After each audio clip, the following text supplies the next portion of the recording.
Tak ja som bol známy uličník v Banskej Bystrici a to uličníctvo spočívalo väčšinou v tom, že sme tam hrávali na nepovolených miestach, to znamená s veľkou angažovanosťou fotbal pouličný.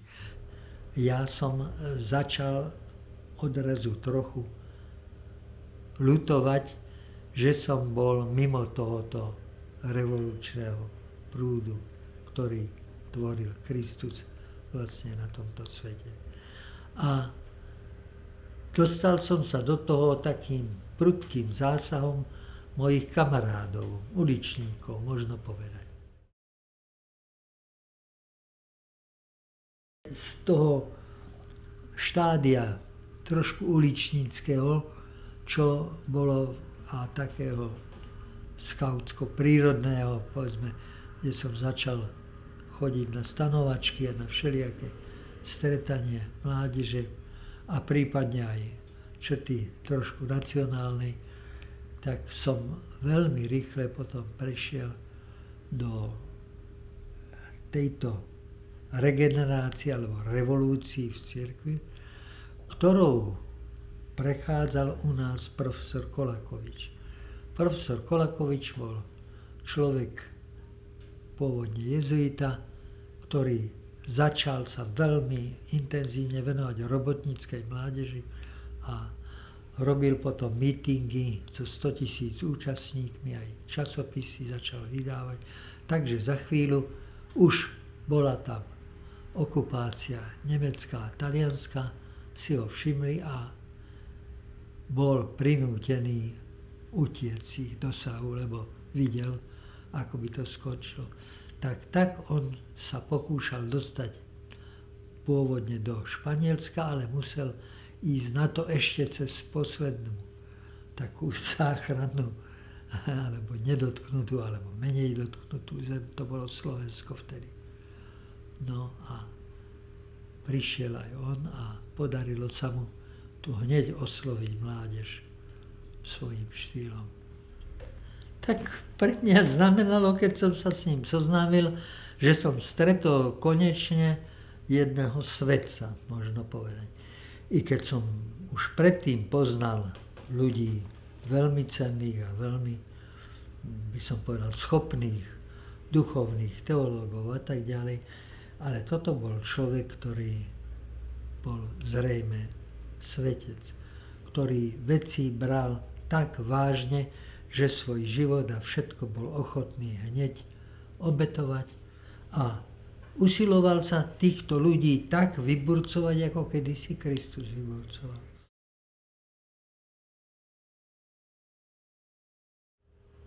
Čo ho ťahalo do Ruska? No láska. Láska, keď videl, koľko trpia tam ľudia a on bol človek reality. To znamená, ak počul, že tam je prenasledovanie, jemu nestačilo, že si nejakú knihu prečítal, tom alebo noviny, on si zbalil svojich minimum tých 5 švestiek do ruksaku toto a za chvíľu už cestoval do neznámej krajiny, takto prišiel aj do Číny, keď sa dozvedel, že tam je prenasledovanie.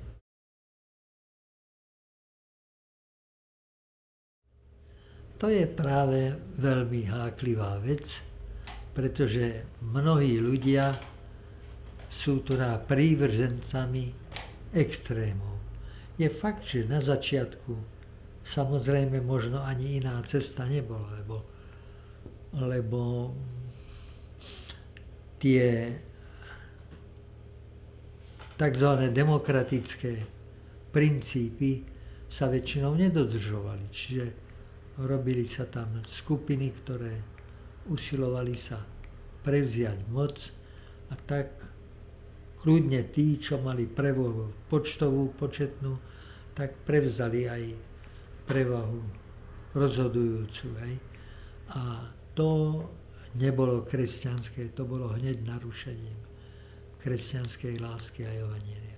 Tak sme vychádzali z evanjelia, aby sme všadiaľ prinášali k lásku k človeku ako takému a lásku k ku všetkým národom. To bolo hneď jasné, že je to v rozpore s evanjeliom. Tak profesor sám, ale aj naše skupiny pomáhali ukrývať Židov a potom postupne sa to dostalo aj do Ríma. A jak viete, Svätý Otec tiež nariadil všetkým reholiam v tých krajoch, kde už začali nejaké deportácie. A Slovensko v tomto hralo významnú historickú rolu, lebo boli sme prví zodpovední informátori o situáciách, čo sa robí so Židmi v Osviečimi. Malý, by som povedal,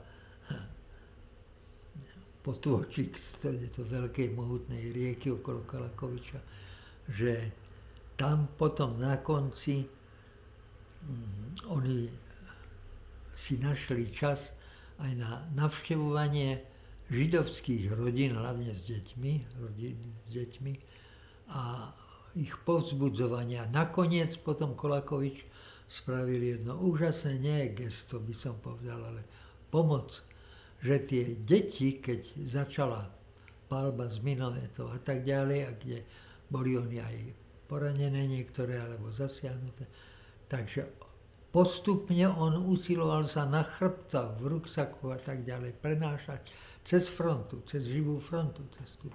A myslím, že ich väčšinu zachránil Kolakovič. Takže už len z tohoto hľadiska, keď nemáme nejaké vyslovene nacionálne predsudky, tak je to veľká vec. To by sa malo dať veľmi dobre sklúbiť, pretože to bolo samozrejme kresťanský lekár v prvom rade mal byť, druhý Kristus, tedy človek, ktorý svoj život zasvetil aj liečeniu, ale aj záchrane duševnej celých más a celých národov.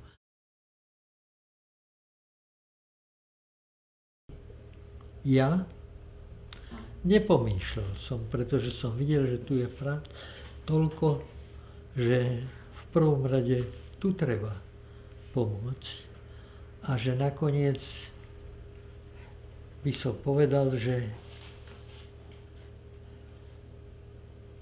a zda tie základné veci sa dajú aj tu za toho prenasledovania, aké bolo, i s rizikom toho života.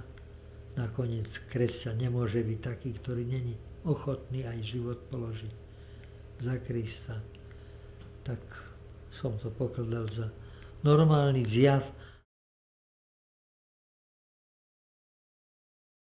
Tak väčšinou sme boli pozavieraní, takže tí aktívni ľudia, a to bolo zámerný systém, že spravili z toho protištátnu činnosť, takže bolo kopu ľudí nevinne popravených, nevinne odsúdených, a takže nastalo veľké prenasledovanie proti cirkvi.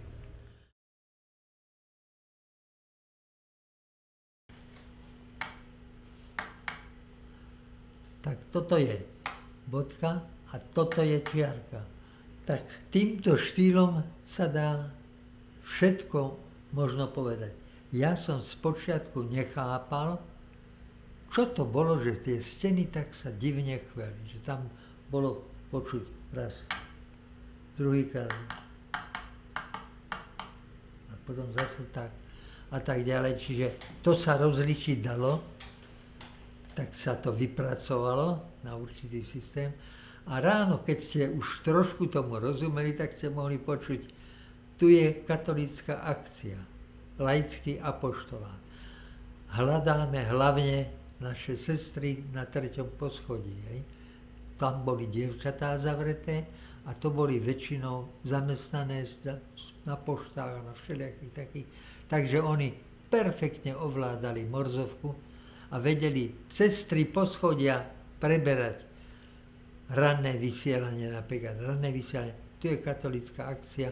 Pozor, pozor, budeme dávať hlavné body pre rannú meditáciu z Evanjeliu svätého Jana. A tí ľudia, čo vedeli z pamäti Bibliu, tak tí mohli celú Bibliu im postupne, lebo tam mal každý čas.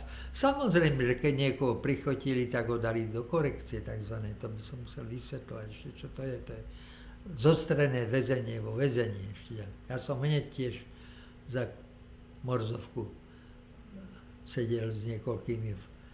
To boli také zvláštne cely, kde ešte uvnútri celý bola klietka vlastne. Taký malý priestor, kde si človek ani sadnúť nemohol. Niekedy takže človeku ráno začalo tým v tých tzv. Chladničkách. Hej. Vtedy sme začínali budíček tým, že sme začali sa inventúru. To znamená, nos, mám ešte nos, lebo to bol kus skaly, zmrznutý. Hej. No, ešte mám nos. Potom pravé ucho, mám ešte, ľavé ucho, mám ešte. To som vôbec necítil. Tie prsty som necítil niektoré a tak ďalej. Takže začínalo každé také prebranie človeka z tohoto mučenia. To bolo veľmi zlomyselné mučenie. Zase môžu povedať, že sa vás nedotkli. Čo hovoríte? Že ste vy spánšteli, že ste vy žili v nejakej vykúrenej miestnosti. Koľkí ľudia nemajú vôbec kúrenia, cigáni musia bez kúrenia prežiť a prežijú a tak ďalej. Tak čo je to? To nie je žiadne mučenie. Len si prečítajte tu nejakú knižku. Ešte v Košiciach mi dávali stáť 50 hodín, povedzme si pamätám, 50 hodín som raz, tak som už prakticky omdlieval pri tom. Obávam sa, že ľudia podceňujú tú druhú časť toho duševného utrpenia.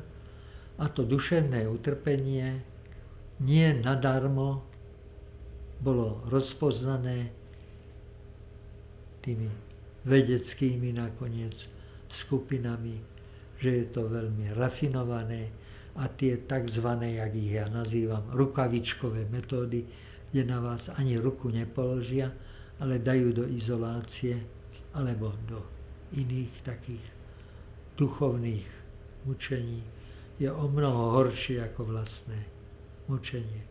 Ja vám môžem povedať, že niekedy v tých najhorších väzeniach, to boli väčšinou väzenia priamo riadené ministerstvom vnútra, tak my sme sa niekedy potešili, keď nás bili alebo mučili nejakým fyzickým spôsobom, lebo aj to bola zmena. Inakšie, keď človek bol daný na samotku, to bolo horšie mučenie a stačilo, že človek byl na mesiac alebo 2 mesiace vystavený takou kombinovanou duševne, telesnou, donúcovacou metódou nejakou. To v tých knihách máte tiež, prečo sa titulujem tu najdôležitejšie, že to nás zachránilo. Lebo každý sa bude diviť, veď ja som to tiež prežil. Akože som ja na tieto metódy neprišiel. Tak ja som mal veľmi striktný program, kde som si povedal, môžeme to brať ako milosť Božiu, veď každého Pán Boh nepustil do toho väzenia, len tých, ktorí mohli tam niečo získať, veď on je láska, predsa ma nie k tomu, aby ma mohli mučiť. A teraz som si povedal, a čo keď tu budem len 2 týždne? Čo keď tu budem len týždeň? Tak som si povedal, tak musím využiť ten čas. Ja možno v živote sa viacej nedostanem na 1 týždeň, alebo mesiac, alebo rok na také úžasné veci, že môžem si robiť exercície uprostred komunistického centra, keď sa tak vezme. A som si začínal exercície a potom, keď som pomaly ustával v tých meditáciách, tak som si postupne pridával veci, čo som vedel naspamäť. Teraz som videl, aké je dôležité učiť sa časti aspoň písma naspamäť. Začal som s tým, že som skúsil, čo ma najviacej straší. A skúsil som oprieť sa do toho. Povedať, Pán Ježiš trpel viac alebo menej?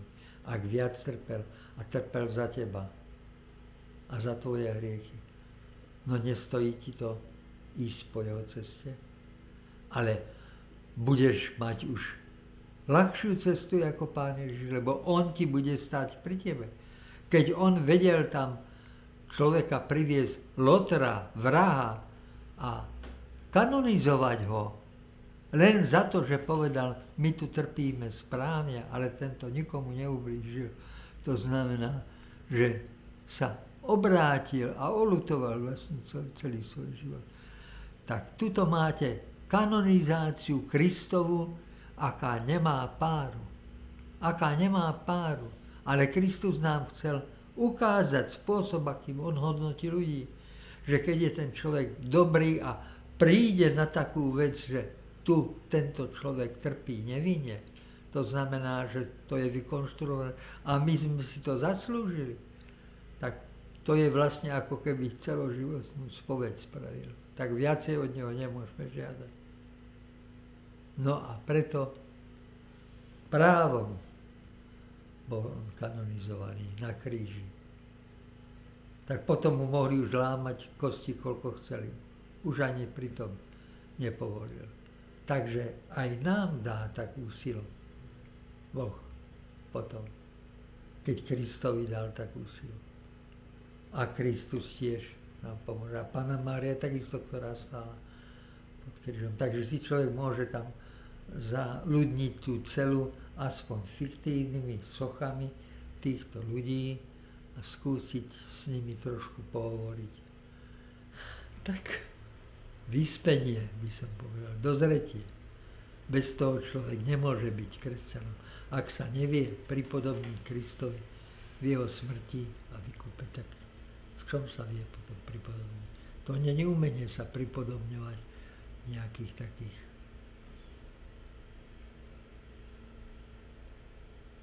detských hračkách alebo v nejakých takých. To sa rád každý prispôsobí. Musíme sa vychovávať aj k tomu, aby sme vedeli prijať aj utrpenie.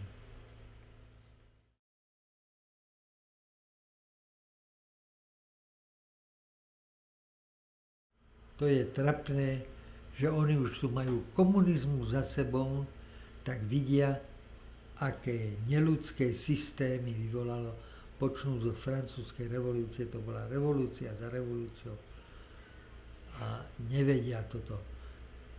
Teraz napríklad, keď sa robili tie rôzne reformy v daniach a v tomto tam, vždy na poslednom mieste boli tí chudobní.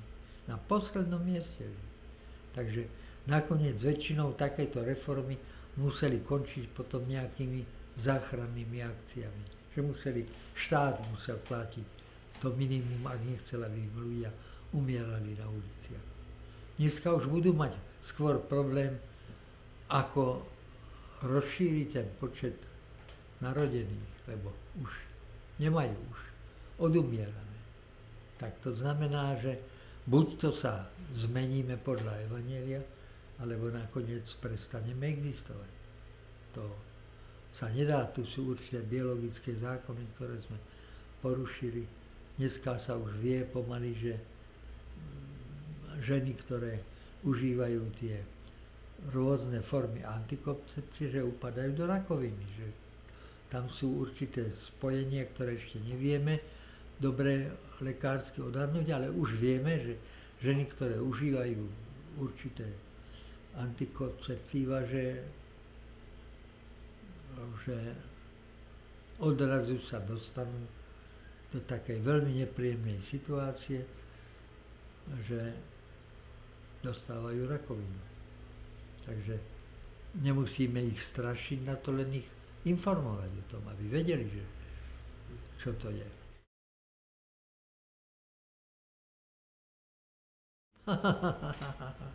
Všetko to, čo sme doteraz hovorili, všetko to. To je vyskúšané. Takže to netreba už znovu ísť do väzenia. Nie. To znamená, musíme začať a musíme ľudí učiť odvahe. To znamená, keď boli ľudia, ktorí aj keď sa zatváralo, tak vedeli byť verní pri cirkvi, tak prečo by nemohli teraz, keď sa nezatvára. A hlavne, aby sme v prvom rade lásku mali, vedeli odpúšťať a vedeli oslovať tých najchudobnejších, tých posledných z posledných.